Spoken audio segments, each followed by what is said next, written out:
남편과 저는 연애 1년을 하다가 결혼 얘기가 오고 가게 되면서 사귄 지 1년이 되다 보니 외모는 별 관심이 없게 되고 그 사람을 바라보게 되더라고요. 결혼을 결심하고 나서는 그 사람의 제일 큰 장점을 찾아보게 되었는데 그 사람의 성실하고 생활력이 강한 부분들이 결혼을 결정하는 데 계기가 되었어요. 그래서 제 나이 27살, 남편 나이 30에 결혼을 했습니다. 신혼여행도 여느 신혼부부처럼 잘 다녀오고 같이 사는데 별 문제가 없었습니다. 그런데 시간이 갈수록 남편이 돈 쓰는 것에 유난히 예민하더라고요. 그러다 보니 저도 어느 순간 돈 쓸 때마다 자꾸 남편 눈치를 보게 되었어요. 저는 결혼하고 직장 생활을 했었는데 아이가 생기면서 일을 쉬고 육아에만 전념을 했습니다.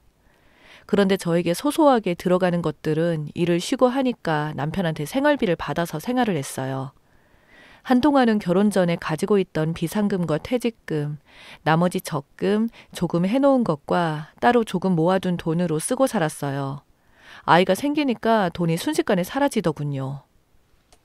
어쨌든 그렇게 생활을 해오고 있었는데 그걸 알면서도 남편 놈은 자기 돈이 허투루 쓰일까봐 가정에 들어가는 모든 것을 참견하고 육아에 돈 들어가는 것에도 짜증을 내면서 애 하나만 키울 건데 자꾸 사지 말라고 하면서 돈이 들어가는 것이면 아예 관심을 가지려고도 안 하고 그 외의 곳에 관심을 전혀 가지려 하지 않았습니다. 하여튼 돈 얘기만 나오면 벌벌 떨었어요. 어쩔 수 없이 돈 쓰게 될 때 아까워하더라고요. 남들은 이 사람에 대한 이런 사실도 전혀 모르고 이런 또라이 남편을 어디 가면 만날 수 있냐는 부러워하면서 전혀 모르는 소리를 하더군요. 저는 혼자서만 속을 끓이는 게 너무 힘들어서 병원 치료도 열심히 다녀보고 했는데 호전되는 모습을 보이지 않자 병원에서는 남편과 함께 병원을 방문하기를 권하더라고요. 문제를 해결하기 위해서는 남편의 도움이 전적으로 필요하다고 말씀을 하셔서 저는 병원 선생님이 말하는 대로 남편한테 말을 전해주면 이 사람은 한다는 소리가 쓸데없는 것에 돈을 쓰고 다닌다면서 저를 되려 뭐라고 하더군요. 할 일 없이 집에만 있으니까 정신이 해이해져서 그러는 거라고 하면서 오히려 저를 두고 게으르라고 하면서 인신공격을 하는 겁니다. 그날은 저도 너무 속상해서 같이 싸우다 보니까 너무 심한 다툼을 하게 되었어요. 국내에서 저희를 모를 정도로 심하게 싸웠는데 그 이후로 아이가 충격을 받았는지 이상해서 병원을 갔거든요. 병원에서는 아이가 정서적으로 매우 불안하다고 하더군요. 아무래도 저희가 잦은 싸움을 많이 하다 보니까 아이는 그동안 불안함을 느꼈었던 모양이더라고요. 그때 정말 심하게 싸웠는데 싸움은 강도가 심해져서 아이가 더 이상 버틸 수 없는 한계를 느꼈던 것 같아요. 아이 있을 때는 안 싸우려고도 해도 이 사람이 하는 행동을 보면 참을 수가 없었어요. 저도 더 이상 버틸 수가 없는 한계가 왔던 거죠. 그러다 보니 말만 하다가도 자꾸 싸움으로 가다가 결국 큰 싸움을 하게 된 것이죠. 저희가 싸우면서도 같이 살았던 것은 오로지 가족을 위한 것들이었는데 안타깝게도 더 큰 것을 놓치고 살고 있었더라고요. 이대로는 안 되겠다 싶어서 아이와 함께 저는 병원을 다니면서 치료를 다녔는데 남편이라는 사람은 오히려 아이를 이상한 사람으로 만든다고 하면서 저를 병원 좋아하는 사람으로 만들더군요. 무슨 말을 하면 뭐든지 자기 말이 맞다고 하는 사람이었어요. 이 사람은 본인이 아프면 자가 진단을 하는 그런 사람입니다.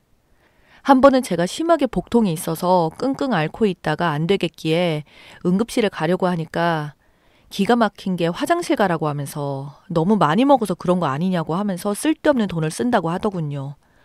그날도 정말 싸우지 않으려고 버티고 버텼는데 그날 또 싸움이 터지고 말았습니다. 아이가 자고 있다가 놀래서 나와 우는 모습을 보니까 더는 이렇게 살면 안 되겠다는 생각이 들더라고요. 시댁에는 이런 일로 말하면 시어머니 한다는 소리가 배가 불러서 그런다는 겁니다. 그 외에도 남편 놈이 집안일에 전혀 신경을 써주지 않아서 시어머니랑 얘기도 종종 해보면 너는 집에서 놀면서 뭐가 그렇게 불만이 많니? 애비가 놀면서 집안일 하는 것 안 도와주는 것도 아니고 네 편하게 먹고 놀라고 혼자서 아둥바둥 돈 벌고 있지 않냐? 시어머니와는 아예 말이 통하지 않는 사람입니다. 어머니한테 당신의 아들이 집에 아예 신경도 쓰지 않고 있다고 얘기하면 되려 저를 잡아먹을 기세를 하고 덤벼들어서 얘기한 것보다 몇 배로 잔소리를 들어야 하기 때문에 나중에 혈압이 올라서 뒤집어지거든요. 다 아니까 말하지 말아야지 하다가 순간 실수로 저도 힘들어요. 하루 종일 아이 놀아주는 거 쉬운 거 아니에요. 차라리 저도 예전처럼 일을 하고 싶을 때가 한두 번이 아니라고요. 네가 집에서 애를 봐야지 애비가 맘 놓고 일할 거 아니냐. 그리고 집에 와서는 쉬어야 하는데 둘이 일하면 우리 아들 힘들어서 안 된다. 그럼 일한다고 도와주는 것도 안 되고 같이 일한다고 육아 도와달라고 할까봐 그것도 안 된다고 하면 도대체 저는 집에서 못 살겠네요. 남자가 큰일을 하면 그래야지. 여자들이나 하는 것들을 내 아들에게 시키려고 하냐? 난 절대로 그런 거 시키지 않았다. 누가 보면 저희 남편이 대단한 일을 하는 사람으로 알겠더라고요. 그냥 굶어 죽지 않을 만큼의 월급 주는 작은 회사에 다니고 있는데 시어머니는 당신 아들 얘기만 나오면 아주 대단한 사람인 것처럼 아들을 치켜 세우세요. 저는 남편이 작은 회사에 다니고 열심히 일 다니는 것에 불만 없고 감사하면서 살고 있었죠. 그런데 자꾸 돈 쓰는 거에 너무 목숨 걸고 하니까 숨 막히고 무엇보다 어찌됐던 가정을 이루었으면 가정에도 신경을 쓰고 충실해야 하는 거 아니냐고요. 이 사람이란 사람은 육아도 단독적으로 내 몫이라고 생각하고 있고 시댁도 오로지 저만 잘하면 된다는 생각을 가지고 있으며 자기는 오로지 돈만 벌면 된다는 사람입니다. 그러면서 제가 힘들다고 하면 늘 제가 부럽다고 하는 거예요. 자기도 저처럼 집에서 놀고 있으면서 애만 키우고 싶다나 뭐라나. 그래서 한 번은 이런 말 자꾸 듣는 것도 싫고 제가 꼭 이놈한테 빌부터 사는 것 같은 더러운 기분이 자꾸 들기도 하고 해서 한 번 정도는 코를 납작하게 만들어주고 싶어서 큰맘 먹고 남편을 진짜 쉬게 하고 제가 다시 일을 시작한 적이 있었는데 세상에 이놈이 아이가 아프면 병원도 저보고 가달라고 회사에서 하는 것도 다 접어두고 챙겨달라고 하는 겁니다. 저는 오히려 일을 몇 배로 더 하게 되어서 제가 심하게 아픈 적이 있었어요. 그래도 오기로 끝까지 아픈 몸을 이끌고 일을 다녔습니다. 그런데 이런 노력에도 불구하고 사정이 생겨서 일을 그만두게 되었어요. 다른 것도 아닌 아이가 심하게 아프면서 아이가 저를 찾아서 어쩔 수 없이 저는 다니던 회사를 그만두고 다시 육아와 살림을 하게 되었습니다. 살림을 시작하면서 남편은 제가 일할 때 저한테 다 말하고 했던 행동을 생각하니 지금도 화가 나네요. 이놈은 아이를 유치원에 보내놓고 하루 종일 게임만 하면서 집안일은 손을 대지 않고 잠만 자고 있다가 아이가 하원에서 오면 폰을 아이에게 쥐어주고 TV만 보고 놀고 있다가 제가 퇴근하고 나면 아이까지 봐달라고 했던 사람이어서 거기에다가 아이를 씻기지도 않고 집안만 난장판이 되어 있었거든요. 제가 퇴근하고 할 수도 있었지만 저도 오기로 아이만 씻기고 집안 살림은 보란 듯이 아무것도 하지 않고 남편 놈이 하는 짓 그대로 했더니 그냥 나가더니 집에 안 들어오고 PC방에 가 있다가 오더군요. 도저히 이해가 불가능한 행동들만 해서 그때 저도 이런 놈 정말 끝까지 못 고친다고 깨닫고 홀로 서기를 준비했어요. 아이가 너무 아파서 못 이기는 척하고 집에 다시 들어왔지만 저는 예전과 다른 삶을 살았습니다. 아이의 미래와 그리고 무엇보다 저를 위해 모든 것을 계획하고 남편과의 이혼도 미리 준비를 하면서 살고 있었어요. 그놈은 제가 그런 생각을 가지고 있을 줄은 모르고 둘째 얘기까지 하더군요. 하루빨리 끝내고 싶은 마음에 부부 생활은 아예 거절을 했고 직장도 새로 알아봤어요. 제가 일할 때 돈 번다고 유세 떤다는 말까지 들어서 그동안 삶에서 정이 뚝뚝 떨어질 대로 떨어져서 그런지 꼴도 보기 싫었어요. 시어머니도 시도 때도 없이 전화해서는 제가 일한다고 핑계를 대고 자기 아들하고 아기를 못 챙길까 봐 전화해서 확인까지 하더군요. 나중에는 사건이 터졌는데 그때 일을 생각하면 정말 잘한 것 같아요. 아이 건강이 괜찮아져서 저는 새로운 일자리를 다시 알아보고 즐거운 생활을 했습니다. 그랬더니 시어머니 집으로까지 찾아와서 잔소리를 늘어놓더군요. 저는 그날 옆집에 아이를 맡겨두고 시어머니랑 한판 했습니다. 시어머니라는 인간이 저한테 돈 번다는 유세 그만 부리고 여자가 살림을 해야 하는 거 다 하고 일을 다니라고 하더군요. 저는 그럴 수 없다고 하니까 저한테 욕을 하시더군요. 순간 저도 배는 게 없어서 저도 나름 계획한 게 있어서 거친 욕을 날렸죠. 시어머니가 저의 몸을 먼저 치더군요. 그에 맞춰 저도 있는 힘을 다해서 바닥에 밀쳤더니 쇼를 하더군요. 가슴을 쥐어잡고 숨이 안 쉬어진다고 울고불고 하더군요. 때마침 남편 놈이 들어왔고 그놈이 대충 상황을 파악하고 갑자기 한 대 쳤어요.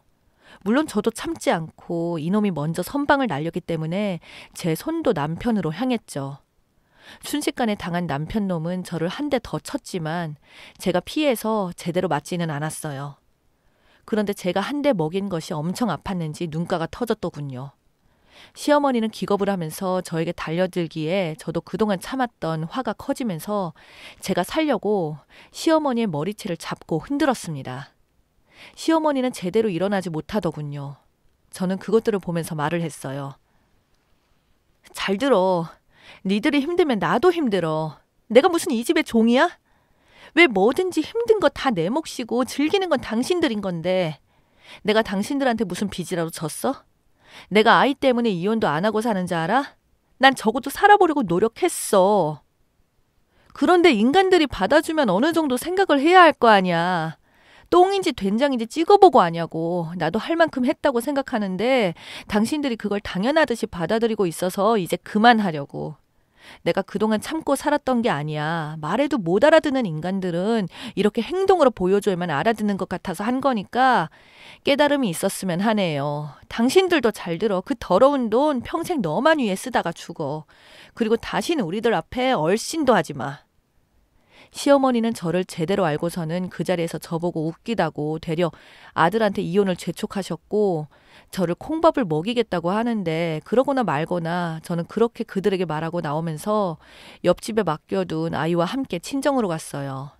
친정에서는 모든 사실을 알고 이혼이 답이라고 하시면서 그놈 가만 안 두겠다고 하셨는데 더 이상 그들과 엮여봤자 좋지 않을 것 같다고 아버지를 말리고 그냥 법적으로 도움을 받을 수 있는 것을 알았어요.